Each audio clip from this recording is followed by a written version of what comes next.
Nevada is classified as a tax deed state, so most of the counties utilize tax deeds, but there are liens. Tax lien certificates are used in a few of the larger counties, like like in the Las Vegas area. I forget the name of that county.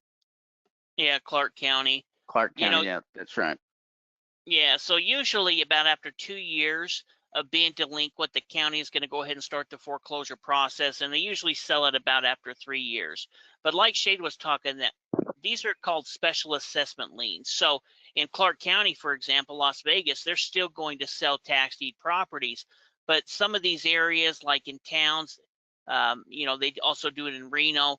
If there's things that are done, within that area, then they'll place what's called a special assessment lien on it. So it's not for property taxes, it's for the county spending money or the city spending money on something. Yeah, so an example of that would be things like pavement, curbs, gutters, street lights.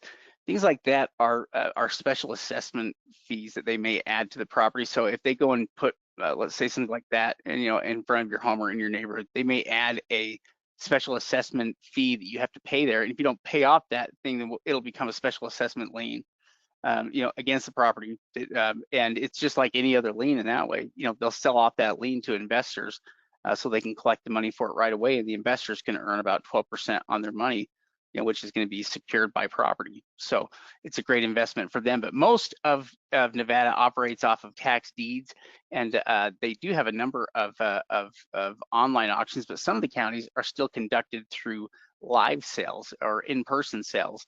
So you've got some that are online, but you also have some in-person sales. Yeah, exactly. They use a premium bid system, like many tax deed auctions where they just start at the delinquent taxes and they bid up in price until whoever wins the property. And then at that point, you go ahead and get the deed. In fact, they're pretty good at getting out those deeds as well. So